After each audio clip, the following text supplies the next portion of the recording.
नमस्कार, आप सभी का स्वागत आज के सत्र में। आज है दिनांक 24 जून 2023 और हम पुनः उपस्थित हैं द हिंदू एनालिसिस के साथ। आप सभी जानते हैं कि द हिंदू एनालिसिस के तहत हम उन महत्वपूर्ण टॉपिक्स को कवर करते हैं जो आपके एग्जाम पॉइंट ऑफ व्यू से बहुत ही महत्वपूर्ण होते हैं। तो चलिए आज के टॉपिक्स की हम शुरुआत करते हैं। आज के संपादकीय पॉइंट्स पर हम आते हैं, लेकिन आप उससे पहले अगर आप नए हैं तो हमारे इनिशिएटिव को आप सपोर्ट करें, सब्सक्राइब करें चैनल को, और अगर पुराने हैं और आपको सेशन पसंद आ रहा है तो लाइक शेयर कमेंट जरूर करें ताकि हमें भी जानकारी मिले कि आपको यह सेशन कैसा लग रहा है। तो वार्म वेलकम जैसा इसका हिंदी होता है गर्मजोशी भरा स्वागत। तो जैसा कि आप सभी जानते हैं कि प्रधानमंत्री मोदी जब वहाँ अमेरिका की यात्रा पर गए हैं और किस प्रकार से वहाँ पर उनका जो गर्मजोशी भरा स्वागत हुआ है, यहाँ तक कि जो एलन मस्क हैं ट्विटर के जो मालिक हैं उन्होंने तो कह दिया कि मैं मोदी का बहुत बड़ा फैन हूँ। ठीक है, I am a big fan of Modi. तो कहने का तात्पर्य वहाँ पर ये है कि उससे दूसरी बात एक चीज़ और है कि उद्योगपतियों से, बड़ी शख्सियतों से तो मिले ही हैं, वहाँ से अच्छा फीडबैक आया ही है। साथ ही जो सबसे बड़ी बात देखी गई है वहाँ पर कि उसके बाद मतलब उनसे मिलने के बाद भारत अमेरिका के बीच रक्षा डील भी हुआ है। ठीक है, तो डिफेंस डील भी देखा गया है, तो उसको लेकर भी ये टॉपिक महत्वपूर्ण हो जाता है। तो चलो वर्ड बाय वर्ड एनालिसिस हम स्टार्ट करते हैं इसका। The Modi visit further strengthened the ties between India and US। Modi की यात्रा ने आगे भारत और अमेरिका के बीच के संबंधों को और मजबूती प्रदान की, स्ट्रेंथन किया है ना, मजबूती प्रदान की जो संबंध है भारत अमेरिका के बीच। Rolling out the red carpet for the prime minister Narendra Modi during his state visit to Washington. US president Joseph Biden, आप सभी याद रखेंगे जोसेफ बाइडन वहाँ के प्रेसिडेंट हैं, underlined his belief that India-US partnership will be one of the defining relationship of the 21st century। देखो अभी क्या है, 21वीं सदी है। तो यहाँ पे कहा गया कि प्रधानमंत्री नरेंद्र मोदी की जो राजकीय यात्रा है वहाँ की है ना, तो उसके उनके लिए एक तरह से जबरदस्त स्वागत करते हुए, लाल कालीन बिछाते हुए जो अमेरिका के राष्ट्रपति हैं बाइडन, उन्होंने इस विश्वास पर, इस इच्छा शक्ति पर बल दिया, जोर दिया कि भारत अमेरिका की जो पार्टनरशिप है, जो साझेदारी है, वो 21वीं सदी के लिए एक तरह से निर्णायक रिश्तों में से होगी, है ना। एक तरह से हम प्रमुखता के साथ उभरेंगे और ये बहुत ही इंपॉर्टेंट होगी। One that he has had a strong belief in as US vice president in the Obama. हम नेक्स्ट स्लाइड लेते हैं। एडमिनिस्ट्रेशन यहाँ पे देखो ओबामा एडमिनिस्ट्रेशन की बात यहाँ पे की गई है। ठीक है, कि अब देखो उनका दृढ़ विश्वास जो है ओबामा प्रशासन में जो अमेरिकी उपराष्ट्रपति है ना, ये जो हैं इनके ये जो हैं बाइडन जो हैं, आपको पता होगा कि ओबामा प्रशासन में जो बराक ओबामा जब वहाँ के प्रेसिडेंट थे उस समय जो बाइडन वहाँ के उपराष्ट्रपति थे, फिलहाल राष्ट्रपति हैं, उस समय में क्या थे, उपराष्ट्रपति थे। The phrase mirrored the one used by US President Barack Obama as a state banquet for former Prime Minister Manmohan Singh in 2009, one of the defining partnerships of the 21st century, denoting the consistent strengthening of ties over the first 2 decades of the century। यहाँ पे बात देखो, जब मनमोहन सिंह वहाँ पे 2009 में भूतपूर्व प्रधानमंत्री है ना, इससे पहले जो प्रधानमंत्री थे मनमोहन सिंह, वो गए थे।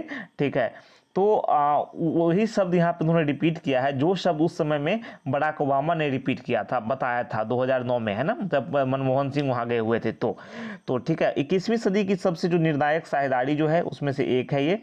ठीक है, और 2 दशकों में जो 21वीं सदी के प्रथम 2 दशक हैं उसमें मजबूत होते रिश्तों की निरंतरता को दिखाता है, कंटिन्यूटी को दिखाता है। ठीक है, चलो। The visit by Mr. Modi, his first visit with the US, has not disappointed votaries of the relationship. The two sides announced new deals involving high-end defense cooperation, semiconductor industry investments, and a partnership in quantum advanced computing। अभी मैंने बताया आपको कि सुरक्षा के क्षेत्र में, रक्षा के क्षेत्र में डील हुई है। ठीक है, वहाँ की जनरल इलेक्ट्रिक कंपनी और यहाँ की हिंदुस्तान जो एरोनॉटिकल लिमिटेड है उसके बीच समझौते हुए हैं। जेट इंजन के इंजन दोनों कंपनियों द्वारा बनाए जाएंगे, और जो महत्वपूर्ण प्रौद्योगिकियां हैं, इंपॉर्टेंट जो टेक्नोलॉजी हैं, वो अमेरिकी कंपनी द्वारा इस भारतीय कंपनी के साथ साझा की जाएगी। तो बहुत बड़ी बात है, पश्चिमी देश पहले अपने टेक्नोलॉजी को किसी दूसरे देश को नहीं देते थे, लेकिन फिलहाल में वे भारत को देने के लिए तैयार हुए हैं। तो समझने वाली बात यहाँ पर यह है कि एक तरह से संबंध जो है काफ़ी अच्छे हो रहे हैं और अच्छे होने भी चाहिए। ठीक है। और दूसरी बात कि सेमीकंडक्टर कंपनी भी एक भारत आ रही है, उससे भी जॉब भी क्रिएशन होगा। देखो डिफेंस डील होगा, कामें बढ़ेंगी, मैन्युफैक्चरिंग होगा, सेमीकंडक्टर कंपनी भारत आएगी, ठीक है, तो जॉब क्रिएशन होगा, डायरेक्ट जॉब क्रिएशन भी होगा, इनडायरेक्ट जॉब क्रिएशन भी होगा। तो कई सारी बातें यहाँ पर हैं जो बेनिफिट यहाँ पे देखने को मिला है, ठीक है। तो डेफिनेटली भारत के प्रधानमंत्री का जो यात्रा जो है वो काफ़ी एक तरह से सकारात्मक रहा है और फलदायक रहा है कि पॉजिटिव चीज़ भारत के लिए लेके आया है, ठीक है। और जो सेमीकंडक्टर कंपनी है और भी कुछ सब जो है, जैसे कि डिफेंस डील हुआ, उसको थोड़ा मैं ब्रीफ कर दूंगा, आपको बता दूंगा इस सेशन के लास्ट में, अच्छे से बता दूंगा। पहले हम इस सेशन को एनालिसिस को वर्ड बाय वर्ड कंप्लीट कर लेते हैं और लास्ट में थोड़ा बता दूंगा कौन कौन सी डीलें हुई हैं, ठीक है। चलो नेक्स्ट आइटम। अभी देखो आप क्या था बताया था, द डील फॉर को production of jet engine in India. Bharat में जो जेट इंजन के को प्रोडक्शन मतलब साथ मिलकर जो प्रोडक्शन होगा, जो अमेरिकी कंपनी है भारतीय कंपनी दोनों मिलकर साथ मिलकर काम करेगी। White house called it trail blazing will involve an unprecedented level of technology transfer. यहाँ बात क्या की गई है, टेक्नोलॉजी ट्रांसफर की, प्रौद्योगिकी हस्तांतरण की, जो कि अमेरिका की तरफ से भारत को होगा। तो उसको लेकर व्हाइट हाउस ने कहा, क्या कहा है, तो व्हाइट हाउस ने इसे एक तरह से इस उत्पादन, इस करार को, इस एग्रीमेंट को जो साथ उत्पादन होगा उसका इंजन का, उसे पथ प्रदर्शक कहा है कि हम सही दिशा में आगे चल रहे हैं, ठीक है, हम दोनों अच्छे पार्टनर बन रहे हैं भारत और America. India decision to join the 11 nation mineral security partnership for critical minerals wherein China has a global monopoly. देखो भारत ने क्या किया है, डिसीजन लिया है, निर्णय लिया है कि वो 11 देशों की जो खनिज सुरक्षा पार्टनरशिप है, समझौता है फॉर क्रिटिकल मिनरल्स, जो महत्वपूर्ण खनिजों के लिए, जो दुर्लभ खनिजों के लिए, जो ये मतलब एक गठबंधन जो है 11 देशों का, उसमें भारत शामिल होने का निर्णय लिया है भारत ने। और देखने वाली बात है कि इसमें चीन का एक तरह से उसकी प्रमुखता है, चीन की उसमें बहुत ही मजबूत स्थिति है, चीन के पास ये मिनरल्स बहुत ज़्यादा हैं, तो बाकी देश को तोड़ना चाहते हैं, भारत इसमें शामिल हुआ है। And cooperation on critical and emerging technology particularly in clean energy will strengthen future cooperation here. अब देखो क्लीन एनर्जी के क्षेत्र में निवेश जो है ना, वो यहाँ पे कोऑपरेशन को एक तरह से बढ़ाएगा, सहयोग को बढ़ाएगा दोनों देशों के बीच में। फाइनली बात करें अंततः, India move to sign on to the 27 nation Artemis accords for cooperation in space exploration and the NASA ISRO partnership for human space light. अब देखो यहाँ पे नासा इसरो की भी बात हुई है, ठीक है, उससे पहले हम बात यहाँ पे करें, आप यहाँ पे समझो कि देखो एक अति महत्वपूर्ण खनिज जो है, यानी क्रिटिकल मिनरल्स जो है, दुर्लभ खनिज है, उसमें चीन का एकाधिकार है, उसको तोड़ने के लिए 11 देशों की खनिज सुरक्षा साझेदारी में भारत शामिल हुआ है, ठीक है, निर्णय लिया है। और दूसरी बात यह है कि भारत ने अंतरिक्ष अन्वेषण में सहयोग के लिए जो 27 देशों का जो आर्टेमिस अकॉर्ड्स है उस पर दस्तखत, और जो मानव मिशन जो अंतरिक्ष उड़ानों के लिए है उसमें नासा इसरो साझेदारी का कदम बढ़ाया है। नासा इसरो जो है ना वो साथ आए हैं, नासा इसरो साथ मिलकर आगे बढ़ेंगे। और अंतरिक्ष देखो, अंतरिक्ष क्षेत्र में बहुत बड़ा है, और नासा जो आप सभी जानते हैं, नासा मीन्स, इसमें नासा जो है, चलो इसका फुल फॉर्म आप बता देना, ठीक है, नासा का। और इसरो है, इसरो भारत का है, ठीक है, इसरो का भी फुल फॉर्म बता देना आप कमेंट सेक्शन में। वैसे इसरो का शुरू मैं बता देता हूँ आपको, इंडियन स्पेस रिसर्च ऑर्गेनाइजेशन, ठीक है। चलो उसके बाद फिर देखो भारत अमेरिका जो है इस क्षेत्र में सहयोग कर रहे हैं, ठीक है, तो डेफिनेटली काफ़ी अच्छी चीज़ है, होनी भी चाहिए। और दूसरी बात अगर देखा जाए जैसे कि it is significant that areas of discord such as the differences in policies towards Russia's war in Ukraine. अब देखो कि अगर रूस के जो यूक्रेन वाली स्थिति को हम बात करें, चर्चा करें, ठीक है,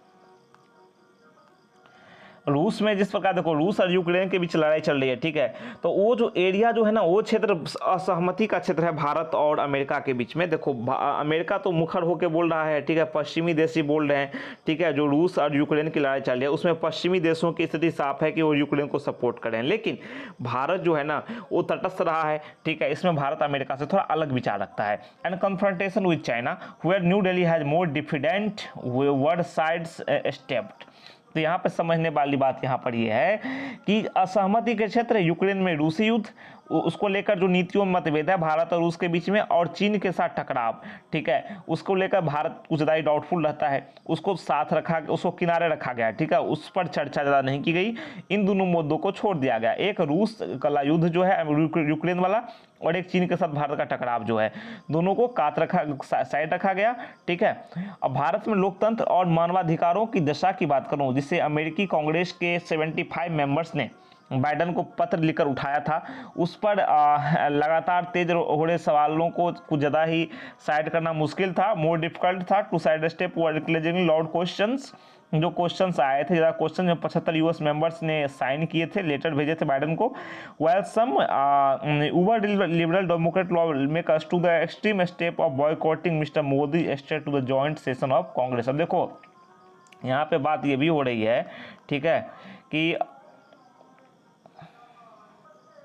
कि मोदी के जो अटेंड सेशन मोदी जी ने जो एड्रेस किया, ठीक है, उसको बाइकआउट करने की बात यहाँ पे आई है, ठीक है, कि कुछ उदारवादी डेमोक्रेट सांसदों ने कांग्रेस के संयुक्त सदन में मोदी का संबोधन का बहिष्कार का कुछ अतिवादी कदम उठाया। तो कुछ बातें ये रही, it would be harder to ignore the pointed words from mister Obama in the interview the same day on India minority rights. वहीं ओबामा ने एक इंटरव्यू में कुछ बातें कही, भारत में अल्पसंख्यक अधिकारों पर ओबामा ने एक तरह से क्वेश्चन उठाया, ठीक है, उसको भी थोड़ा अनदेखा करना आसान नहीं होगा। तो कुछ तो बातें हैं जो सब वो सब भी हुई, ठीक है ना।